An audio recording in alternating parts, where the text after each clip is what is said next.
السلام عليكم ورحمة الله وبركاته.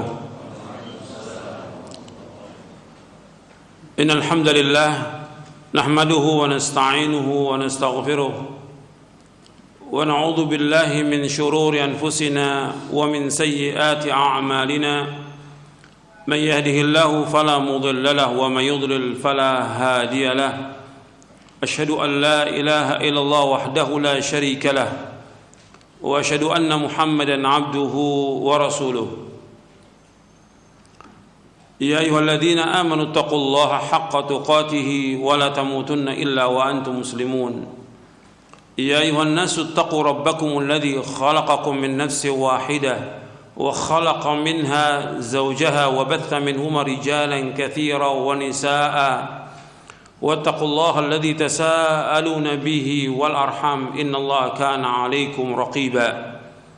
يا أيها الذين آمنوا اتقوا الله وقولوا قولا سديدا يصلح لكم أعمالكم ويغفر لكم ذنوبكم ومن يطع الله ورسوله فقد فاز فوزا عظيما. أما بعد فإن أصدق الحديث كتاب الله وخير الهدي هدي محمد صلى الله عليه وعلى آله وسلم وشر الأمور محدثاتها وكل محدثة بدعة وكل بدعة ضلالة وكل ضلالة في النار. Kepada kaum muslimin dan muslimat yang mudah-mudahan dirahmati oleh Allah Taala, alhamdulillah kita bersyukur kepada Allah atas segala nikmat yang Allah karuniakan kepada kita, nikmat Islam, nikmat iman, nikmat sehat, nikmat afiah, nikmat dijauhkan oleh Allah dari berbagai macam malapetaka.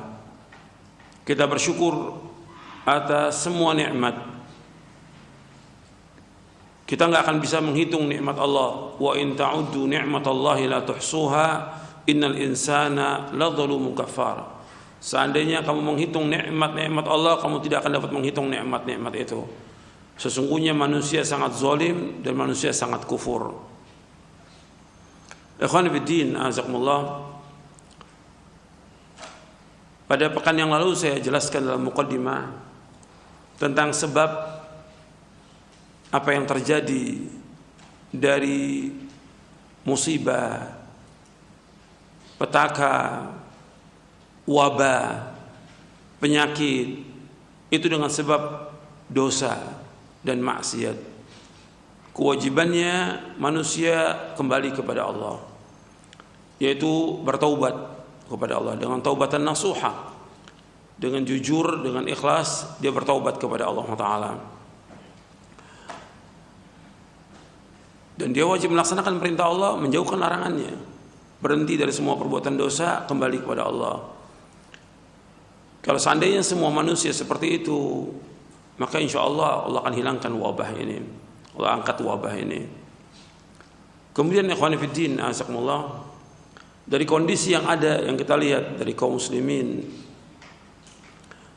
dengan wabah ini sepertinya mau hilang kemudian datang kembali. Saya jelaskan pada pekan yang lalu, melonjaknya itu karena banyaknya dosa dan maksiat. Tapi kemudian sebagian kaum muslimin juga merasa sedih, gundah gulana, cemas, risau dan yang lainnya. Mestinya orang yang beriman menghadapi cobaan, ujian itu dengan iman, bukan dengan perasaan. Dengan iman, dengan ilmu yang benar dari Al-Quran wa Sunnah ala fahmi salaf. Bagaimana kita muamalah dengan ujian yang Allah berikan kepada kita.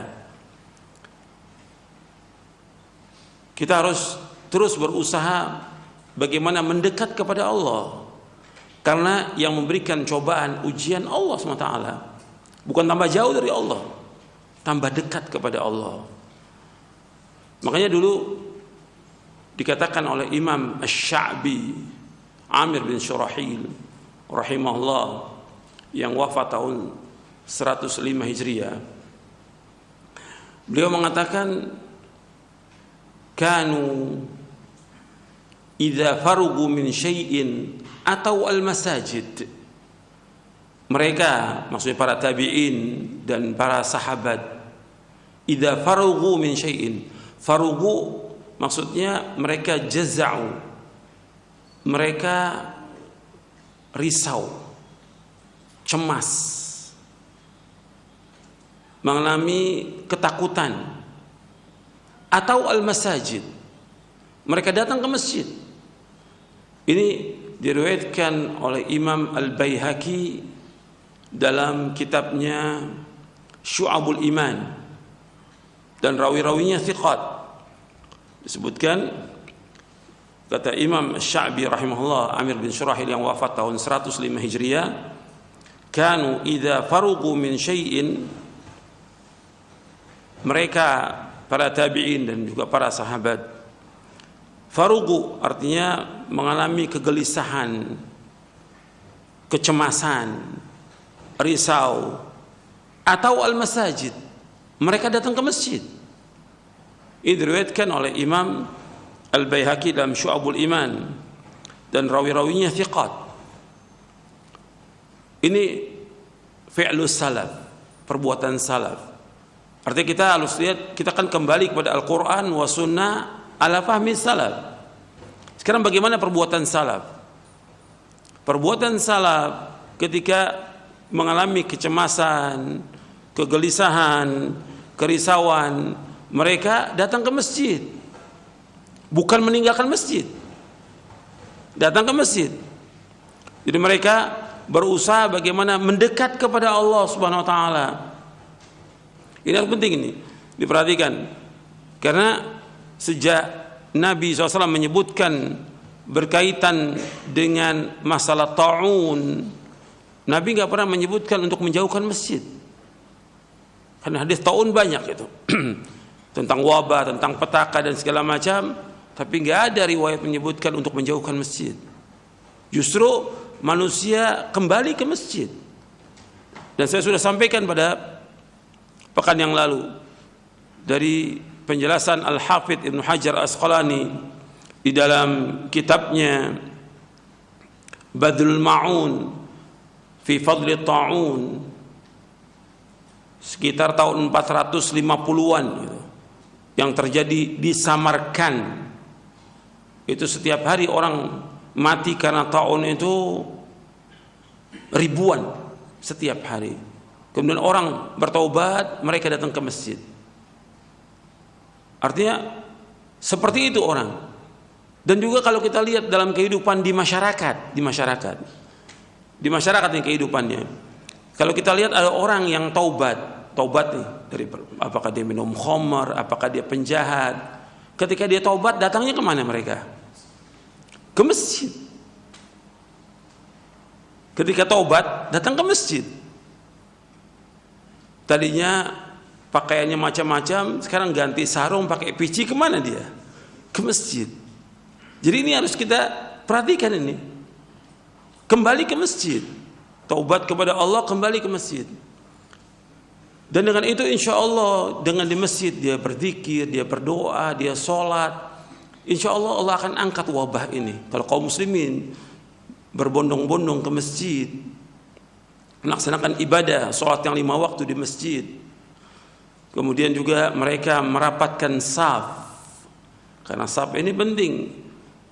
Man wasala saffan wasalahullah, wa man qata'a saffan qata'ahullah, kata Nabi SAW. Barang siapa yang menyambung saf, Allah akan sambung rahmatnya. Barang siapa yang memutuskan saf, Allah akan putuskan. Wajib ini untuk merapatkan saf, nggak boleh renggang saf itu, harus rapat. Ini harus perhatikan mestinya yang seperti ini. Ini kadang-kadang nggak terfikir oleh manusia, nggak terlintas. Karena apa? Udah sibuk dengan keduniaan atau sibuk dengan protokol kesehatan. Itu bagus. Tapi juga kita harus lihat protokol syariat. Ketika di masjid, protokol syariat dijalankan. Perintah Allah dan perintah Rasulullah SAW. Ketika kita laksanakan perintah Allah dan Rasulnya, insya Allah Allah akan berikan keberkahan, Allah akan kabulkan doa kita, Allah angkat wabah ini dan yang lainnya. Kemudian ikhwani fiddin, azakumullah, dan ini sudah saya sampaikan berkali-kali, karena kita lihat banyak orang yang takut Insya Allah di masjid tidak akan kena, insya Allah, berbagai macam musibah. Yakin. Ada riwayat, cuma riwayatnya agak lemah. Diriwayatkan Imam Baihaqi dalam Syu'abul Iman. Apabila Allah turunkan musibah, maka Allah akan lindungi dari orang-orang yang ada di masjid. Dilindungi oleh Allah Ta'ala. Tapi di sini ada kelemahannya. Jadi ikhwan fillah, azakumullah, ini penting untuk ke masjid. Kalau orang awam ke masjid, ini sudah saya berbicara ini ketika kita sudah lihat semuanya, sudah jutaan orang ke masjid. Bukan satu. Di Indonesia ini orang sudah jutaan orang ke masjid. Sholat di masjid.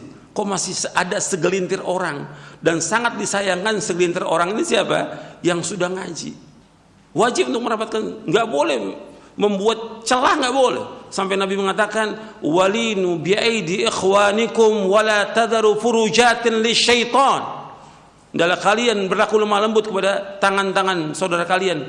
Jangan kalian biarkan celah-celah untuk syaitan. Nggak boleh. Sedikit aja nggak boleh. Apalagi sampai setengah meter, sampai 1 meter. Wala tadharu furujatin lisyaitan. Ini hadis Nabi SAW. Yang kita ikut siapa? Rasulullah SAW. Katanya cinta sama Nabi, ittiba sama Nabi, ikut Rasulullah SAW. Sampai sini jelas. Sekarang saya bawakan yang kedua, berkaitan dengan kondisi kita kadang-kadang lemah, gelisah. Maka perbanyak doa, zikir kepada Allah, zikir pagi, zikir sore, atau yang lepas baca subhanallah walhamdulillah wallahu akbar la haula wala quwwata illa billah, atau baca la ilaha illa subhanaka inni kuntu minadh dhalimin. Ada di antara doa yang khusus untuk menghilangkan kesedihan, kegundah gulanan. Nanti antum lihat di dalam buku doa dan wirid. Buku doa dan wirid dicetakan yang ke-34 di halaman 353. Itu Nabi berdoa kepada Allah Taala, dan ini banyak Nabi panjatkan kepada Allah. Allahumma inni a'udzubika minal hammi wal hazan wal ajzi wal kasal wal bukhli wal jubni wa dhala'id dain wa ghalabatir rijal. Saya ulangi. Allahumma inni a'udzubika minal hammi wal hazan wal ajzi wal kasal wal bukhli wal jubn wa dhala'id dain wa ghalabatir rijal. Antum hafalkan ini. Allahumma inni a'udzubika minal hammi wal hazan wal ajzi wal kasal wal bukhli wal jubn wa dhala'id dain wa ghalabatir rijal. Artinya, ya Allah, aku berlindung kepadamu dari kesusahan, kegundah gulanan, wal hazan dari kesedihan, wal ajzi dari kelemahan, sifat lemah, wal kasal dari kemalasan, sifat malas, wal bukhli dari sifat kikir, bakhil, wal jubn dari sifat pengecut, penakut, wa dhala'id dain dan dililit oleh hutang, wa ghalabatir rijal dan dikuasai oleh orang. Hadis ini sahih, diriwayatkan oleh Imam Al-Bukhari, dan disebutkan bahwa Rasulullah banyak memanjatkan doa tersebut. Ada riwayat Abu Daud dengan kalimat wa ghalabat dain wa qar rijal. Ini hadisnya dhaif. Yang benar itu wa dhala'id dain wa ghalabatir rijal. Itu riwayat yang sahih yang diriwayatkan oleh Imam Bukhari. Ini dibaca untuk menghilangkan kesedihan, kegundah gulanan, kerisauan, kecemasan. Karena banyak orang yang cemas dalam kondisi seperti ini. Orang yang beriman mestinya dia tawakal kepada Allah, dia banyak berzikir, dan dia serahkan urusan kepada Allah. Enggak usah cemas. Yakin Allah pasti akan menolong kita, melindungi kita. Ini saja sebagai mukadimah, mudah-mudahan bermanfaat. Wassalamualaikum warahmatullahi wabarakatuh. Sekarang kita akan lanjutkan dari kajian kita dari syarah akidah Ahlussunnah wal Jamaah Kita masih membahas tentang asyratus sa'ah, tentang tanda-tanda kiamat. Pekan yang lalu kita membahas tentang tanda-tanda kiamat secara umum, poin yang ke-26. Sekarang kita masuk poin yang ke-27.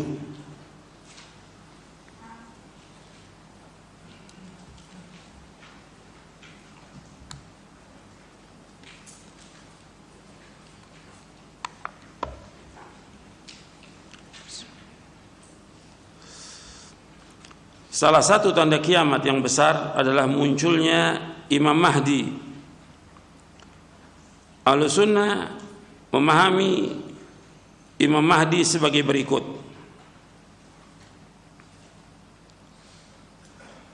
Di akhir zaman akan muncul seorang laki-laki dari Ahlul Bait. Dari Ahlul Bait, dari keturunannya Rasulullah sallallahu alaihi wa ala alihi wasallam. Allah memberikan kekuatan kepada agama Islam dengannya. Artinya dengan munculnya Imam Mahdi ini, agama Islam tegak dan menjadi izzah, mulia agama ini.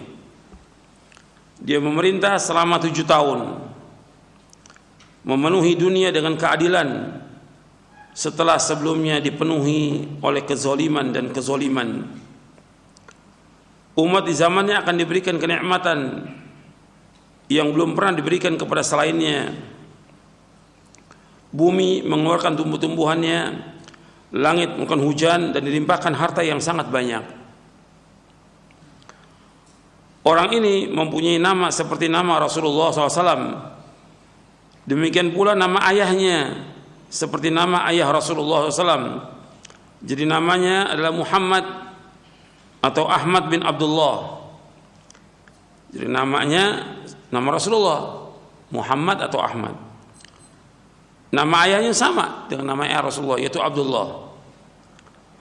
Dia keturunan dari Fatimah binti Muhammad, dari anaknya yaitu Hasan bin Ali, bukan dari Husain. Dari keturunan Hasan bin Ali radhiyallahu anhuma, bukan dari Husain. Di antara ciri fisiknya adalah lebar dahinya dan mancung hidungnya. Al-Hafidz Ibnu Katsir rahimahullah berkata, Al-Mahdi akan muncul dari arah timur. Artinya Mahdi ini maksudnya Muhammad bin Abdullah Al-Mahdi Al-Muntadhar. Ini akan muncul dari arah timur, bukan dari Sirdab Samira sebagaimana disangka oleh kaum Syiah Rafidhah. Jadi Syiah Rafidhah itu mereka punya Imam Mahdi yang bernama Muhammad bin Hasan Al-Askari, dan ini dari keturunan Husain bin Ali, yang menurut mereka masuk goa masih kecil, sekitar tahun 250-an. Itu ditunggu oleh orang Syiah sampai hari ini. Ini kan satu kebodohan. Makanya Ibnu Katsir mengatakan begini, mereka menunggu sampai sekarang, artinya zamannya Ibnu Katsir ini, berarti sudah berlalu kurang lebih 500 tahun. Kan masuknya 250-an. Ibnu Katsir itu wafat tahun 774 Hijriah. Ya sudah 500 tahun ditunggu oleh mereka. Mereka menunggu sampai sekarang, artinya zamannya Ibnu Katsir. Padahal persangkaan mereka itulah igawan semata, pemikiran yang sangat lemah dan gila yang dimasukkan oleh syaitan.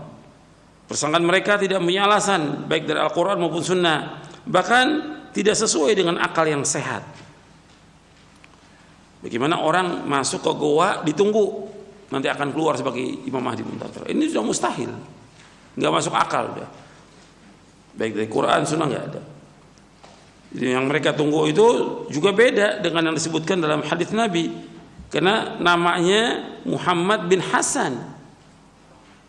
Kalau ini kan namanya Imam Mahdi Muhammad bin Abdullah.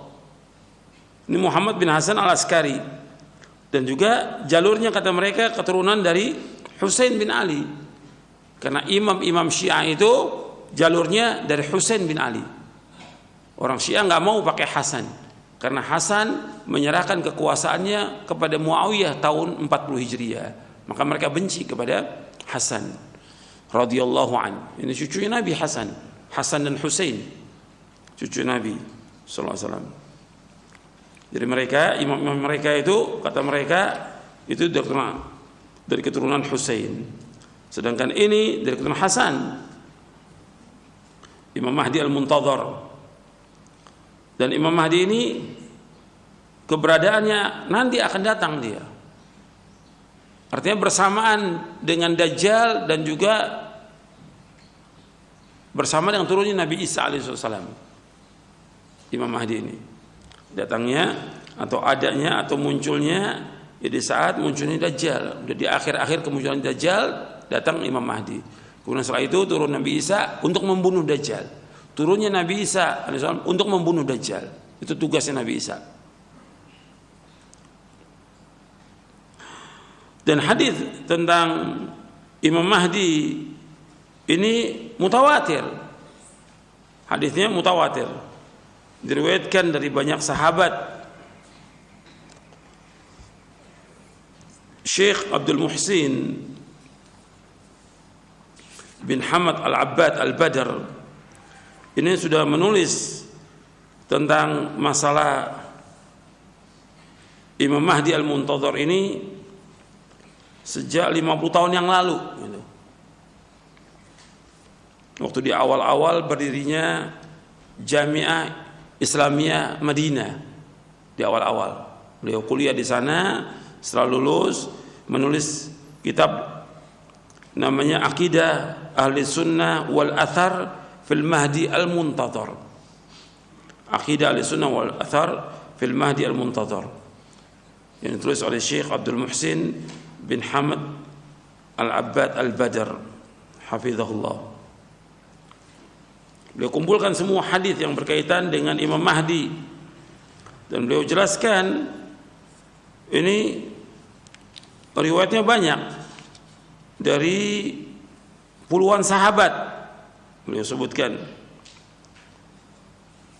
Dan akidah ini ditulis oleh para ulama Ahlus Sunnah dalam kitab-kitab akidah tentang Al-Mahdi Al-Muntadhar, karena untuk membantah kelompok-kelompok yang sesat dan menyesatkan, di antara membantah firqah Syiah yang mereka mengatakan Mahdi itu dari keturunannya Husain bin Ali. Juga membantah kelompok yang lain dari kelompok-kelompok yang sesat yang mengatakan Mahdi itu tidak ada kecuali Isa. Ada memang riwayat yang menyebutkan la mahdiya illa Isa bin Maryam, tidak ada Mahdi kecuali Isa bin Maryam. Diriwayatkan oleh Imam Ibnu Majah, tapi hadis ini mungkar. Hadis ini mungkar. Ada 3 ilat hadis ini. Diriwayatkan oleh Imam Hakim dalam Mustadrak, tapi hadis ini adalah mungkar. Sebagaimana disebutkan juga oleh Imam Ibnu Qayyim dalam kitabnya Al-Manarul Munif fi Sahih wa Dhaif. Syekh Albani memasukkan dalam kitabnya Silsilah Hadits Ad-Dha'ifah wal Mawdu'ah di juz yang pertama bahwa hadis ini mungkar. Hadis tentang Mahdi ini mutawatir. Kurang lebih diriwayatkan lebih dari 20 sahabat yang meriwayatkan, mutawatir. Dari Utsman bin Affan, Ali bin Abi Thalib, Talha bin Ubaidillah, dan yang lainnya banyak sekali. Dan diriwayatkan di dalam kitab-kitab hadis, kalau dikumpulkan ia 36 kitab hadis yang memuat tentang hadis-hadis Imam Mahdi Al-Muntadhar. Meskipun Imam Bukhari dan Muslim tidak meriwayatkan, tapi kan hadis itu tidak hanya Bukhari dan Muslim. Meskipun Bukhari dan Muslim tidak meriwayatkan, tapi hadis ini sudah sahih, mutawatir, wajib untuk diamalkan dan wajib kita untuk mengimani yang berkaitan dengan hadis ini, yaitu hadis berkaitan dengan Imam Mahdi, dan datangnya nanti akan muncul. Karena banyak orang melihat kondisi yang ada ini mengalami kesulitan, kesusahan, tekanan dari orang-orang kafir kepada kaum muslimin, akhirnya mereka tiba-tiba mengangkat Imam Mahdi. Nggak bisa. Imam Mahdi ini dari keturunannya Hasan bin Ali radhiyallahu anhuma. Namanya sama dengan nama Nabi Muhammad SAW, yaitu Muhammad bin Abdullah. Kita baca hadis-hadisnya. Di antara dalil dari sunnah Nabi SAW yang sahih tentang munculnya Al-Mahdi adalah sabda Nabi SAW, yakhruju fi akhir ummati al-Mahdi yusqihillahu al-ghaith wa tukhrijul ardu nabataha wa yu'til mala sihahan wa taqthurul mashiyatu wa ta'dumul ummatu ya'ishu sab'an aw thamaniya. Al-Mahdi akan keluar di akhir kehidupan umatku. Artinya di akhir kehidupan umat. Berarti sudah tanda-tanda dekat kiamat ini. Allah akan menurunkan hujan kepadanya sehingga bumi menumbuhkan tumbuh-tumbuhannya. Diberikan kepadanya harta yang melimpah. Semakin banyak binatang ternak. Dan pada saat itu umat semakin mulia dan ia memerintah selama 7 atau 8 tahun. Hadis ini sahih, diriwayatkan oleh Imam Hakim dalam kitabnya Al-Mustadrak, dikatakan sahih dan disepakati oleh Imam Adz-Dzahabi dari sahabat Abu Hurairah dari sahabat Abu Sa'id Al-Khudri radhiyallahu anhu. Dan disahihkan juga oleh Syekh Al-Albani dalam silsilah hadits as-sahihah di juz yang kedua. Kemudian juga Nabi bersabda SAW, Al-Mahdiyu minna ahlal bait yuslihu Allah fi lailatin. Al-Mahdi berasal dari ahlul bait. Allah memperbaikinya dalam satu malam. Dijelaskan oleh Ibnu Katsir dalam An-Nihaya fil Fitan wal Malahim, Al-Mahdi minna al-bait yuslihu Allah fi lailatin. Mahdi itu dari kami, berasal dari ahlul bait. Allah memperbaikinya dalam satu malam. Maksudnya kata Ibnu Katsir, yuwaffiquhu wa yulhimuhu wa yurshiduhu ba'da alam yakun kadzalik. Artinya Allah memberikan taufik kepadanya, memberikan ilham, membimbingnya setelah sebelum itu bumi ini mengalami kerusakan. Artinya Allah bimbing Mahdi ini untuk memperbaiki bumi ini yang sudah rusak dalam satu malam. Dengan kekuasaan Allah Subhanahu wa taala, dalam satu malam diperbaiki bumi ini yang sudah rusak. Hadis ini sahih, diriwayatkan oleh Imam Ibnu Majah dan Ahmad dari sahabat Ali radhiyallahu anhu. Rasulullah SAW juga bersabda, Al-Mahdiyu min itrati min waldi Fatimah. Al-Mahdi berasal dari keturunanku, dari anak Fatimah. Hadis ini sahih riwayat Abu Daud, Ibnu Majah dan Hakim dari sahabat Ummu Salamah radhiyallahu anha. Artinya dari keturunan Fatimah itu ada dua, bisa dari Hasan, bisa dari Husain. Tapi riwayat-riwayat menjelaskan bahwa itu dari keturunannya Hasan, dari Hasan bin Ali, bukan dari Husain. Karena riwayatnya banyak ini. Jadi anak Fatimah yang dimaksud adalah Hasan bin Ali radhiyallahu anhu. Rasulullah SAW bersabda, la tadhhabu dunya aw la tanqadi dunya hatta yamlikal arabu rajulun min ahli baiti yuwati'u ismuhu ismi. Tidak akan lenyap atau tidak akan sirna dunia ini hingga bangsa Arab dipimpin oleh seorang laki-laki dari keturunanku yang namanya sama seperti namaku. Ini diriwayatkan oleh Tirmidzi, Abu Daud, Ahmad dari sahabat Abdullah bin Mas'ud radhiyallahu anhu. Dalam riwayat yang lain disebutkan nama ayahnya seperti nama ayahku.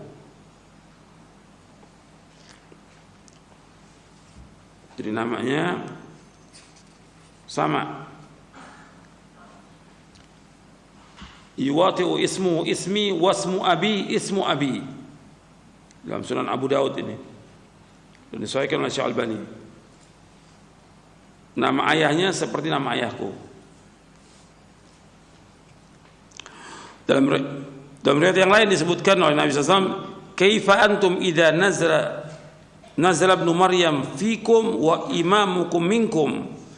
Bagaimana dengan kalian apabila Isa putra Maryam turun kepada kalian sedangkan imam kalian dari kalangan kalian.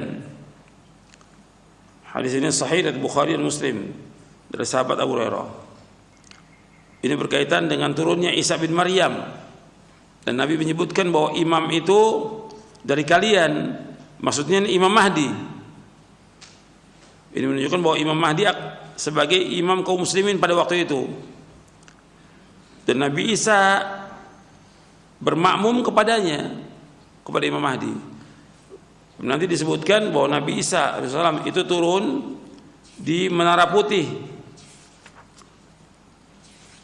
di Damaskus, dan ketika itu waktu turun itu orang-orang sedang sholat subuh dan imamnya Imam Mahdi. Disuruh Nabi Isa untuk maju jadi imam, Nabi Isa nggak mau. Nabi Isa mengatakan imamukum minkum, imam itu dari kalian, menunjukkan bahwa Nabi Isa AS mengikuti syariatnya Nabi Muhammad SAW. Jadi Nabi Isa AS itu mengikuti syariatnya Nabi Muhammad SAW. Tidak membawa syariat baru karena Nabi yang datang. Artinya seperti Nabi Isa akan mengikuti syariat Nabi Muhammad SAW. Karena nggak ada Nabi lagi sesudah Nabi Muhammad SAW. Begitu juga Nabi mengatakan kalau seandainya Nabi Musa masih hidup sekarang ini, maka dia wajib mengikuti syariatku. Wajib mengikuti syariat Nabi Muhammad SAW. Ini hadis-hadis berkaitan dengan Imam Mahdi. Dan Imam Mahdi ini akan muncul, bukan dibuat-buat. Kita tidak perlu menunggu-nunggu bahwa nanti Imam Mahdi, karena ini berkaitan dengan tanda kiamat. Dan ini akan muncul ketika adanya Dajjal dan juga ketika turunnya Nabi Isa. Dan hidupnya kurang lebih 7 tahun. Memerintah di sana. Riwayat-riwayat Imam Mahdi ini semuanya sahih dan dimasukkan dalam kitab akidah oleh para ulama.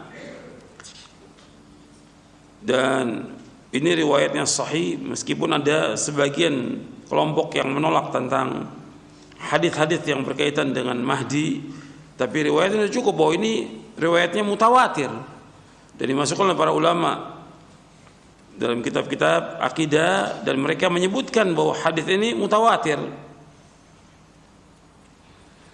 Jadi orang-orang yang menolak itulah orang-orang yang nggak perlu nggak perlu dibantah, karena mereka ini sudah menyalahi nas dalil tentang tentang adanya Imam Mahdi. Kemudian dijelaskan oleh Syekh Abdul Muhsin bahwa hadis-hadis yang berkaitan dengan Imam Mahdi meskipun tidak terdapat dalam Sahih Bukhari dan Muslim secara tafsil, tapi tidak adanya dalam riwayat Bukhari Muslim tidak menunjukkan tidak sah. Karena selain dari Bukhari Muslim diriwayatkan dalam kitab-kitab sunan, kitab-kitab musnad, kitab yang lainnya, dan riwayatnya sahih mutawatir. Ada riwayat yang dhaif kita nggak pakai. Riwayat yang maudhu kita nggak pakai sebagai hujjah. Kita bicara riwayat yang sahih. Kalau bicara riwayat yang sahih semuanya mutawatir. Jadi tidak mesti bahwa hadis-hadis yang berkaitan dengan masalah akidah itu harus di Bukhari Muslim, tidak mesti. Selama ada riwayat yang lain yang sahih, apakah di riwayat Imam Ahmad, Abu Dawud, Tirmidzi, Nasai, Ibnu Majah atau yang lainnya, wajib kita terima. Ini prinsip dalam kita beragama. Sebab contoh banyak, seperti hadis tentang 10 orang yang dijamin masuk surga. Ini enggak ada Bukhari Muslim, tidak ada. Ini berkaitan dengan akidah Ahlussunnah. orang yang dijamin masuk surga. Nggak ada dalam kitab Bukhari Muslim. Yang ada dalam kitab-kitab Sunan dan juga dalam Musnad Imam Ahmad. Begitu juga hadis tentang adanya azab kubur dan nikmat kubur. Nggak ada di Bukhari Muslim. Tentang nama malaikat Munkar dan Nakir juga tidak ada di Bukhari dan Muslim, tapi diriwayatkan dalam riwayat yang lain. Dan masih banyak lagi kalau kita lihat penjelasan tentang masalah ini. Jadi prinsip akidah Ahlussunnah wal Jamaah bahwa kita wajib membenarkan semua riwayat yang sahih yang datang dari Rasulullah SAW. Apakah berkaitan dengan Imam Mahdi maupun yang lainnya, kita wajib untuk mengimani. Ya dasarnya ayat-ayat Al-Quran. Di antaranya juga dalam surah An-Nisa ayat 65, "Fala wa rabbika la yu'minun hatta yuhaqqimuka fima shajara bainahum, thumma la yajidu fi anfusihim harajan mimma qadaita wa yusallimu taslima." Dalam surah An-Nisa ayat 65. Mereka tidak dikatakan beriman sampai mereka menjadikan engkau Muhammad sebagai hakim terhadap apa yang mereka peristikan dengan mereka. Kemudian mereka tidak dapat dalam hati mereka rasa haraj dari apa yang kau putuskan kepada mereka, dan mereka tunduk dengan tunduknya.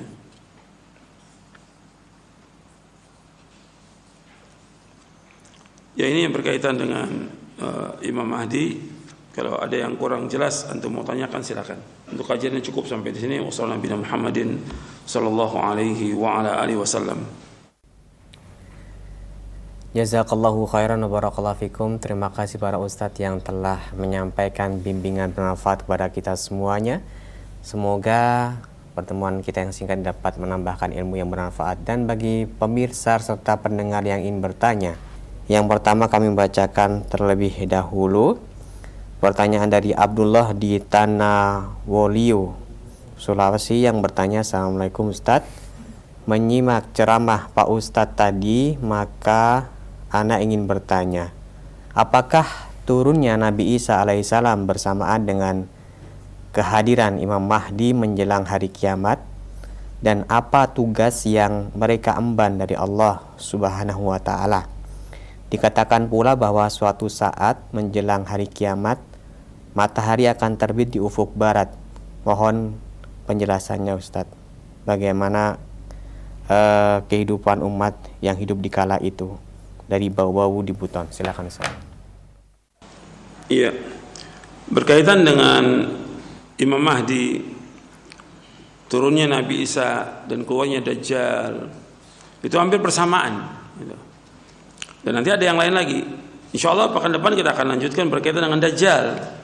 Baru setelah itu tentang turunnya Nabi Isa alaihissalam.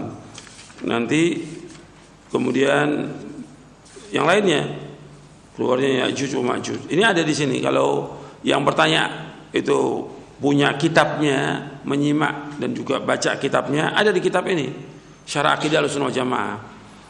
Nanti bisa dibaca itu. Itu berurutan. Kalau soal tugasnya Nabi Isa, tugasnya untuk membunuh Dajjal, penjelasan lengkapnya insya Allah kita akan bahas. Poin-poinnya berurutan ini, insya Allah kita akan bahas. Antum sabar, kita akan bahas satu persatu nantinya.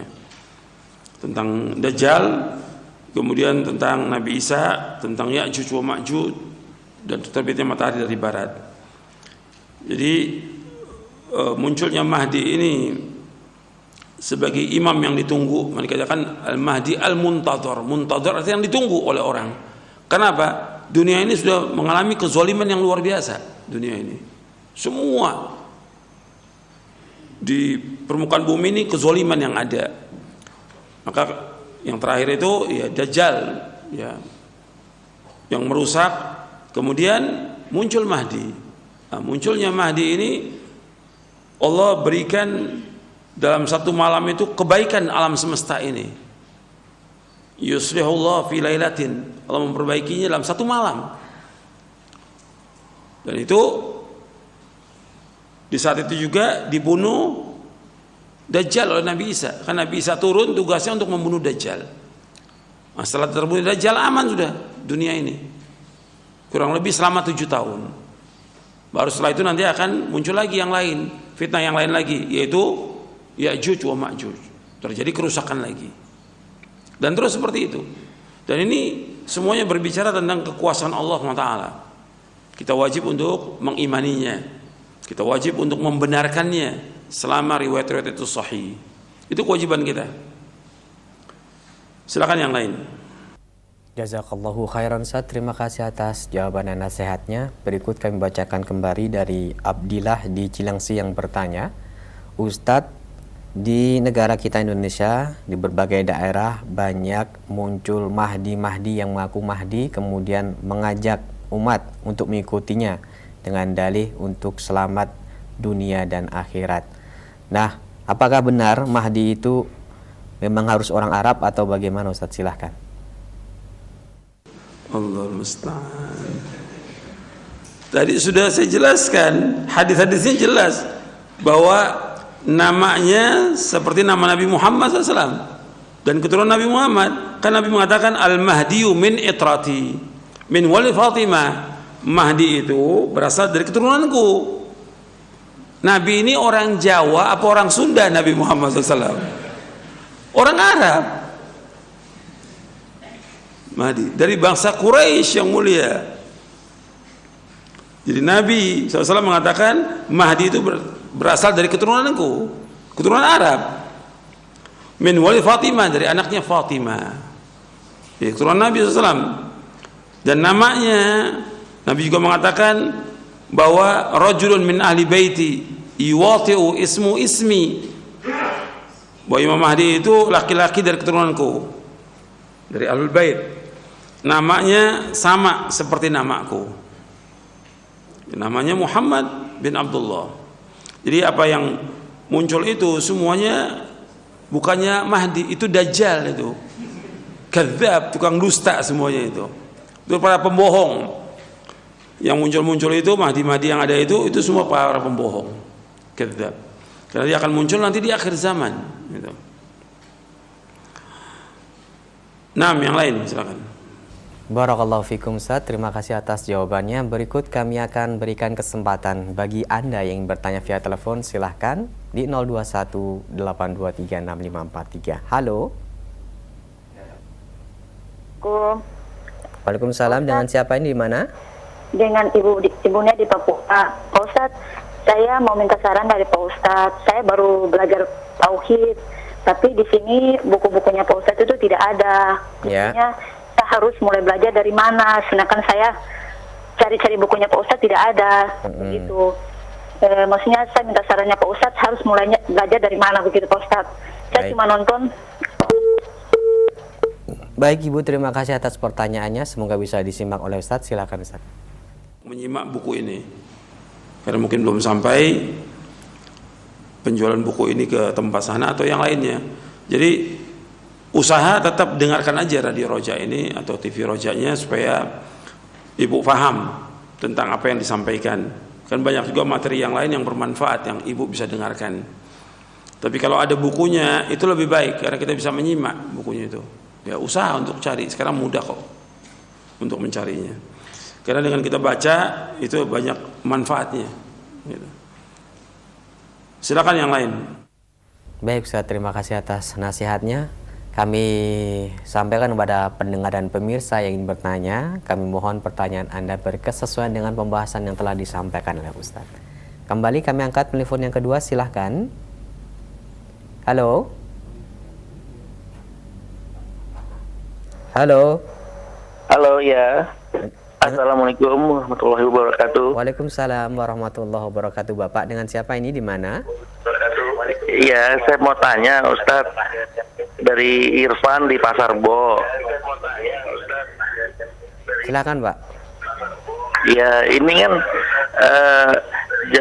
jalurnya Imam Mahdi ini dari Rasulullah Shallallahu Alaihi Wasallam.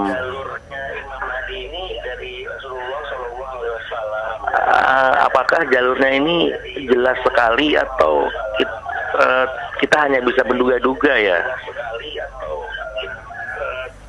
Sudah Pak, cukup seperti itu pertanyaannya? Iya, itu aja sih. Baik, terima kasih Bapak. Silakan Ustaz. Iya. Imam Mahdi hadisnya mutawatir. dan jalurnya jelas, dan akan muncul nanti di akhir zaman, dan orang tahu bahwa dia Imam Mahdi. Orang mengetahui, dan antara cirinya kan sudah disebutkan bahwa dahinya lebar dan hidungnya mancung, dan orang akan mengetahui dia. Umat ini akan tahu bahwa dia itu Imam Mahdi, diakui oleh umat, karena dia sebagai seorang pemimpin. Bagaimana pemimpin nggak diakui oleh rakyatnya? Nggak mungkin. Dia seorang pemimpin, dia diakui oleh semua orang bahwa dia adalah Imam Mahdi. Namanya Muhammad bin Abdullah. Jadi kita nggak usah ragu, karena riwayatnya semuanya sahih, mutawatir. Soal nanti bagaimana, kita nggak urus di kekuasaan Allah. Dia akan muncul di akhir zaman, Nabi menyampaikan dengan benar, dan nanti akan diakui oleh semua orang bahwa dia Imam Mahdi. Semua akan mengetahui itu, karena dia sebagai imam sholat, dan orang semua mengikuti, hatta Nabi Isa mengikuti Imam Mahdi. Jadi orang sudah tahu bahwa beliau adalah Imam Mahdi. Kita nggak usah pikirkan yang akan datang, pokoknya kita imani, kewajiban kita mengimani. Silakan yang lain. Barakallahu fikum Ustaz. Selanjutnya kami berikan kesempatan kembali. Silahkan untuk penelpon yang ketiga. Halo. Halo. Halo. Iya, dengan siapa Ibu, di mana? Dari Filiana di Situbondo. Silahkan pertanyaannya Ibu. Nah, ini Ustaz, apakah waktu itu kala itu Imam Mahdi datang, apakah ini umat Islam yang mengikuti ajaran sunnah apa semakin banyak atau semakin mengurangi Ustaz? Mohon penjelasan. Baik. Assalamualaikum warahmatullahi wabarakatuh. Waalaikumsalam warahmatullahi wabarakatuh. Silahkan Ustaz. Iya. Orang yang mengikuti Imam Mahdi jelas mengikuti sunnah Nabi SAW, karena dia akan menghidupkan sunnah-sunnah Nabi SAW. Kan setiap 100 tahun itu ada mujaddid. Setiap 100 tahun, di dalam hadis yang sahih Nabi menyebutkan akan ada mujaddid, orang yang memperbaiki agama ini. Agama tetap, tapi ada hal-hal yang dimasukkan ke dalam agama Islam ini, diperbaiki. Maka setiap 100 tahun itu ada. Di abad pertama ada, di abad pertama Umar bin Abdul Aziz, di abad kedua ada banyak Imam ahli hadis, abad ketiga ada terus, abad ke-12 Muhammad bin Abdul Wahab dan yang lainnya. Enggak mesti satu, bisa dua, bisa tiga mujaddid itu. Nah, untuk akhir zaman ini adalah Al-Mahdi Al-Muntadhar. Artinya membawa sunnah Nabi SAW, mengajak orang kepada sunnah, mengajak orang untuk mentauhidkan Allah, menjauhkan syirik, mengajak orang untuk melaksanakan sunnah, menjauhkan bid'ah. Ini Imam Mahdi. Dan dia pada zaman itu makmur semuanya, semuanya makmur dan adil, keadilan yang ada, dan orang mengalami harta itu limpah ruah sudah, dan mendapatkan kesenangan mereka, kebahagiaan di zaman itu. Tapi ini hanya 7 tahun. Setelah itu timbul fitnah lagi. Di 7 tahun Imam Mahdi itu seperti disebutkan dalam hadis Nabi, setelah itu terjadi fitnah lagi. Keluarnya, munculnya Ya'juj wa Ma'juj yang membunuh manusia. Ini sudah kekuasaan Allah, ini sudah kehendak Allah, kita wajib mengimani. Wallahu alam. Saya pikir cukup sampai di sini kajian kita, mudah-mudahan bermanfaat. Dan apa yang saya sampaikan tadi dalam muqaddimah, kita berusaha untuk mengamalkannya. Nanti antum lihat lagi. Dan kita dalam kondisi-kondisi seperti ini, kita jangan gelisah, jangan risau, karena antum jangan mengikuti berita, karena kalau mengikuti berita tambah takut. Berita ini yang ada ini di sosmed ini macam-macam sudah. Banyak orang tambah takut, ada berita ini, berita ini. Antum lebih banyak sekarang ini fokus baca Al-Quran, baca hadis Nabi, mengamalkan, bagi laki-laki ke masjid, zikir, ibadah, laksanakan amal-amal soleh. Karena ketika terjadi fitnah, Nabi suruh banyakkan amal soleh. Perhatikan, ketika terjadi fitnah, Nabi bukan suruh dengar berita, Nabi suruh membanyakkan amal soleh. Kata Nabi SAW dalam hadis yang sahih yang riwayatkan Imam Muslim, badiru bil a'mali fitanan ka qita'il lailil mudlim yusbihu ar-rajulu mu'minan wa yumsi kafiran wa yumsi mu'minan wa yusbihu kafiran yabi'u dinahu bi'aradin minad dunya. Kata Nabi, bersegeralah kalian melakukan amal-amal soleh, karena fitnah-fitnah ini bagaikan potongan malam yang gelap. Pagi beriman, sore kafir. Sore beriman, pagi dia kafir. Menjual agamanya sedikit dari dunia. Karena orang mengalami kesulitan, kesusahan, kesedihan, agama dijual oleh dia untuk mencari sesuap nasi, untuk mencari kedudukan, untuk mencari jabatan, dan agama dijual oleh dia. Dan sudah terjadi yang seperti ini. Maka yang Nabi suruh kepada kita semuanya melakukan amal-amal soleh. Amal soleh ya Al-Quran dan Sunnah, artinya mengikuti Quran dan Sunnah. Amal-amal yang kita lakukan ikhlas karena Allah dan ittiba, bukan amal-amal yang bid'ah, bukan. Dan amal pokoknya dari amal-amal soleh pokoknya apa? Salat. Wa'lamu anna khaira a'malikum as-salah, kata Nabi. Dalam riwayat Imam Ahmad, ketahuilah bahwa sebaik-baik amal kalian salat. Tegakkan salat ini, yang 5 waktunya, yang rawatibnya, yang sunnah-sunnahnya. Bangun tengah malam doa kepada Allah agar Allah mengangkat wabah ini. Doa terus kepada Allah. Karena kata Nabi, afdhalus salati ba'dal faridati salatul lail. Seutama-utama salat sudah yang wajib, salat malam. Bangun kaum muslimin salat malam. Jangan takut dengan kondisi yang ada. Jangan ketakutan, jangan. Sekarang ketakutnya luar biasa. Bukan hanya orang awam yang takut. Penuntut ilmu takut. Para dai juga takut. Ustadznya takut ke masjid. Ya gimana? Enggak boleh takut. Gitu. Apalagi ada berita lagi, ada orang ditusuk, tambah takut lagi ustadznya, tambah nggak keluar lagi.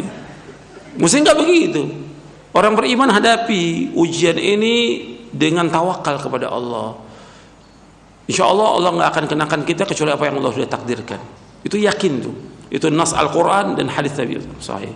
Dan mudah-mudahan kita semua dilindungi oleh Allah dari semua keburukan, semua kejahatan, dan juga dari berbagai macam wabah. Dan mudah-mudahan wabah ini diangkat oleh Allah Taala. Wassalamu ala Muhammadin sallallahu alaihi wasallam, subhanakallahumma bihamdik, asyhadu an la ilaha illa anta astaghfiruka wa atubu ilaik. Assalamualaikum warahmatullahi wabarakatuh.